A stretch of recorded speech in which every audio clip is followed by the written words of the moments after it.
Hey, Shalom, Barakatah Yahweh, Barakatah Yahweh Shai, Barakatah Yahweh, Barakatah Yahweh Shai, Barakatah Yahweh, Barakatah Yahweh Shai. First and foremost, as always, we want to give all praise, all glory, and all honor to Yahweh, by Hashem, Yahweh Shai, by Hashem, Rekakodash. I want to give double honors to the apostles and the elders of Great Millstone, and love and peace and salutations to you hopeful elect brothers out here pushing the truth across the four corners of the globe, and to you sisters that are listening humbly and in sincerity. I want to say shalom. Shalom. All right, today we're just going to hit the subject of faith. All right, I know this is a subject that, we hear a lot of, but this is what it's going to take in these days that we're coming into is the faith, your belief in the Yahweh Shem Yahweh Shai and His Word and what He actually said is going to happen, that you're going to believe it's going to happen. All right, because unlike the rest of this world, they don't believe, all right, in Yahweh Shem Yahweh Shai. They believe in Buddha, or they want to be Muslims and things of that nature. But we serve the true and living power, man. All right, He is separated from every other entity in the universe. All right, so I want to give my first scripture. This is in Hebrews chapter 11. All right, and this is verse 1. It says, "Now faith is the substance of things hoped for and the evidence of things not seen." All right, and what we're hoping for salvation. All right, so that's part of having faith, that you believe that Yahweh Shai is going to come. Him and the angels are going to come and deliver you from what? Babylon, aka America. All right, that takes faith, great faith. All right, the world don't really believe in it. They just say it, all right, but they don't really believe that, all right, that Yahweh Shai is coming, all right, to deliver them. All right, they don't believe that Esau is going to be destroyed after 1,000 years of being servitude in the kingdom of heaven. All right, they don't believe those things, man, but we actually do, because we believe in all the scriptures that are written. All right, it says and the evidence of things not seen. All right, and I like to use that analogy of air. All right, you can feel it. All right, as it grows across your skin. All right, you can see the trees moving. All right, but you actually can't see air. All right, it's an invisible, all right, thing. But the evidence is when the trees is blowing, and you can feel it on your skin. All right, so it's there, but you can't actually see it, and that's part of faith. All right, these things that we believe in, the evidence of it is here. All right, but guess what? The evidence of the Lord coming back is here. Why? Because the word is fulfilling prophecy as we know it. All right, we see the earthquakes in diverse places. We see the uproars of the people. All right, we see the famine that's coming, man. All right, we know these things are happening. Why? And that builds up our faith. All right, through Yahweh Shem Yahweh Shai. All right. Speaking on that, things unseen. We got an example of that, a great example of that in the scriptures, man. One of the most famous stories in the scriptures is the story of Noah. Mm-hmm. All right, and back in his time before, they had never seen rain before. All right, but Noah, he had faith, and the words that was spoken to him, that them things was gonna come to pass, even though they had never seen it before.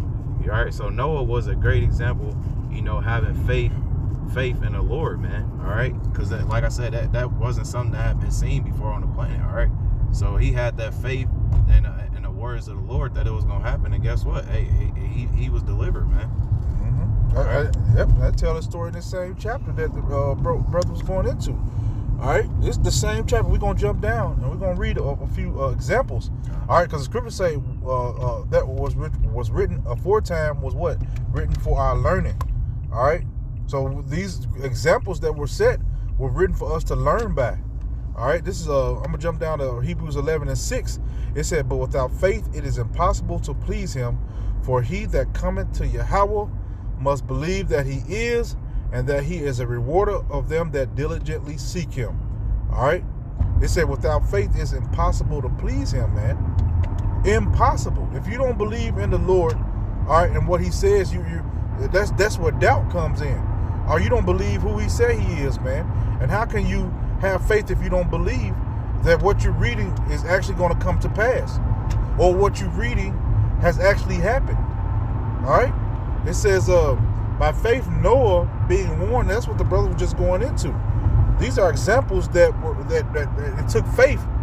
All right, the belief in what the Lord said, that it was going to actually happen, and to actually go out there and teach it, just like the nuclear destruction. All right, just like the destruction of America. All right, just like the chariots are going to deliver the elect. All right, all those things require faith. All right, to believe in it, man, because people can't see that. They don't think it's actually going to happen. They think this life is going to go on like they want it to go on, man. That's why they're planning for year 2034 and 2050. All right, because they don't believe that this place is going to come to an end.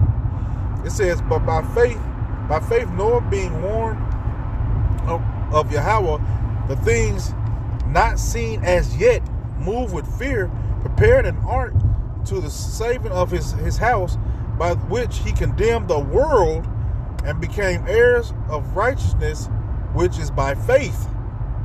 All right, it said, by faith Abraham, when he was called to go out into the place which he found he should after receive for an inheritance, obeyed, and he went out, not knowing whither he went. By faith he sojourned in the land of promise, as in a strange country, dwelling in tabernacles with Isaac and Jacob, the heirs with him of the same promise. All right, so all these examples are faith. All right, you obeying the voice of Yahweh Bashim Yahweh Shai, man. All right, without it being what a sign of that to happen yet, man. Because like I said, Noah, they hadn't rained yet. Like the brother's going to, it hadn't rained yet. But guess what? The Lord said it was going to rain, and Noah prepared himself. All right, he prepared himself. And guess what? It eventually rained. Just like us right now, as we speak right now, there's nuclear fire coming to this place. And guess what? We're preparing ourselves. All right, we're trying to make our calling of the election sure. That's why we're doing, being diligent and teaching this word, all right, and following these laws, statutes, commandments to the best of our ability, and having the faith that it takes, the belief that it takes, all right, to get us there, man. Touching back on that first scripture you read, it said, "For without faith, it is impossible to please Him." Yep. All right. So if you don't got faith, man, you ain't got nothing at all. All right. That's right. Is that your faith is what's gonna get you delivered, man. Yep. You know, because you're gonna have to have faith to endure these times we coming into. All right. Because faith and endurance, they go hand in hand. All right. Because if you ain't got no faith, hey, you ain't gonna be able to withstand the trials and tribulations we're about to go through, man. Yep. All right, because like I said, you got that doubt. All right. That's why it says, I think, I believe in James. Matter of fact, I'll come back to that real quick. Yeah. Okay. All right. You want to start go right to 6? Or yeah, you can hit the point. I'll just start at 5. Okay. All right. It says this is the book of James, chapter 1, verse 5. It says, "If any of you lack wisdom, let him ask of Yahweh, that giveth to all men liberally, and upbraideth not, and it shall be given him." All right. It says, "But let him ask in faith, nothing wavering. For he that wavereth is like a wave of the sea, driven with the wind and tossed." All right. So going back to that first scripture, it was going into wisdom. All right. It said, if you lack wisdom, you gotta ask of the Lord, man, that giveth to all men liberally. All right. So the Lord is willing to give you that wisdom if you like it, if it's within your lot. It said He upbraideth not. So the Lord is not going to revile you for asking Him for wisdom and things like that. But then going on into the second 6th verse, it said, "But let him ask in faith, nothing wavering." All right, so if you a man of the Lord, you feel like you're a man of the Lord, and you ask the Lord of something, you can't have no type of doubt within you, man. Yep. All right, because when you that's like you doubting the Creator. It said for you, like you I'm gonna read it back, verse 6. I'll read it. I got it. It said, this is James 1:6. It said, "But let him ask in faith, nothing wavering, for he that wavereth is like a wave of the sea, driven with the wind and tossed." All right, so nothing wavering, man. Because once you what the scriptures say, he that doubteth is damned already. All right, so once you got that, once you let that doubt set in, hey, you pretty much all over the place, man.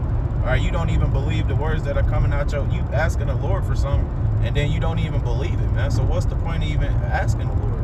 All right. That's what it says in verse 7. Verse 7 it says, "For let not that man think that he shall receive anything of the Lord Yahweh Bashim Yahushai." Yeah, just like you was going into, man. You ain't gonna, if you doubt, the scripture say he just doubted is damned. All right, so you already, you putting yourself in a bad predicament that if you asking the Lord for something and then don't even believe in what you're asking the Lord to do, man, what's the point of that? All right, so you got to really, put some effort into, talking to the Lord and asking the Lord to what? Build your faith up. All right? You shouldn't be acting like a babe first coming into this truth, wavering here and there, man. As you progress in the truth, your faith is supposed to increase. All right? Because the scriptures, this is the one I wanted. This is James chapter, back in chapter 2 and verse 8. It says, no, that's not it. Let me see. What is that?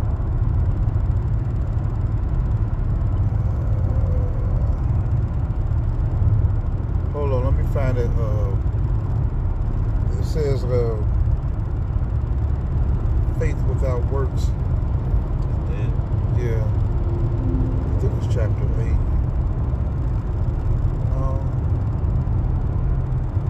Salakia. I'm looking for the scripture. 17.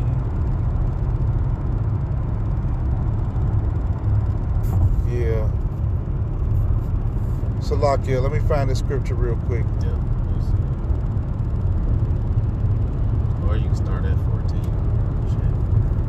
Okay. This is James chapter 2. I'm going to start at verse 14. What though it profit, my brother, though a man say he hath faith and have not works? Can faith save him? It said, if a brother or sister be naked and destitute of daily food, and one of you say unto them, depart in peace, be ye warmed and filled, notwithstanding ye give them not those things which are needful to the body, what doth he profit? Even so, faith, if it have not works, is dead, being alone. So when you come into this, you have to believe and you have to act on your faith. All right, because the scriptures say faith without works is dead. So once you get into these scriptures, all right, and you start saying, "Oh man, this is true. This is true." You're required to what? Have works behind that. All right. So you're gonna when you have the faith, you're gonna start going out on the highways and byways. Are you gonna stop eating the foods that the Lord is telling you not to eat? All right, because those are the works after you start believing in what you're reading in these scriptures. All right. The scriptures also say, faith come by hearing of the word. All right. So once you start hearing the word, your faith will start increasing. All right, and then you'll start acting on your faith. All right, it's all one entity, man. Faith, belief, and works, those are all one thing, man. They all come together, all right, to form one thing. You actually, when your faith increases, your works will increase as well. All right. So if you're not really out there doing the work, you really don't believe in Yahweh Bashim Yahushai, man, like you say you do. All right. Go ahead. I always like to jump back to Noah, man, because he was one of the greatest examples, man. All right, because he heard the words of the Lord. All right, he went out, he was telling people, and guess what? He started building that ark, man. That was a part of his works as well. All right, because he believed the words of the Lord, and guess what? He put action behind it, just to back the elder up. Yeah. He put actions behind it, man. And you know how crazy he might have looked. Right. All right. What they used to call us brothers conspiracy theorists. But now look, all right, it ain't such a conspiracy no more, man. All right, things are actually happening that the elders and apostles was talking about 20, 30 years ago, man. These things are starting to happen.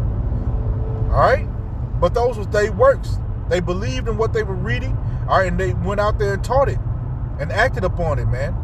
That's having faith. All right, so we can bring it to this day and right now. Our apostles, they were having faith, all right, in the Lord back then 20, 30 years ago when this truth first came out. All right, I'm gonna get my last scripture. This is in Ephesians chapter 2. I'm gonna read verse 8. This is Ephesians 2:8. It said, "For by grace are ye saved through faith, and that none of yourselves, it is a gift of Yahweh." All right, this is a gift the Lord gives to who? Faith to who? His elect. All right, a faith is a gift to the elect of Him, man. Because people that are not the elect are not going to receive the gift of faith. He's just not going to give it to everybody. All right, He's going to open His understanding up and to His what? His elect. He's going to have you to put the Spirit on you to believe in what He's saying.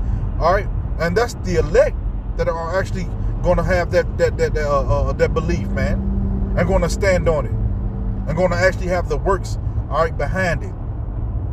I said, "For by grace are ye saved through faith," man. So through our belief, all right, through us having faith in Him, there our salvation lies, man.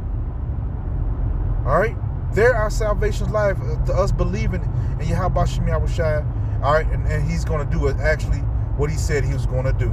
All right, you got anything to add? I like to say all the time, faith is the key to unlocking the door to salvation. Yep. All right, because that's our way out of here. That's the only way you're going to get out of here is by having faith in the Lord. That's right. It's a faith-based thing. Yep. Mm-hmm. That's all I have. All right. So with that, we hope this lesson was edifying. All right. I want to say shalom. On to the next one.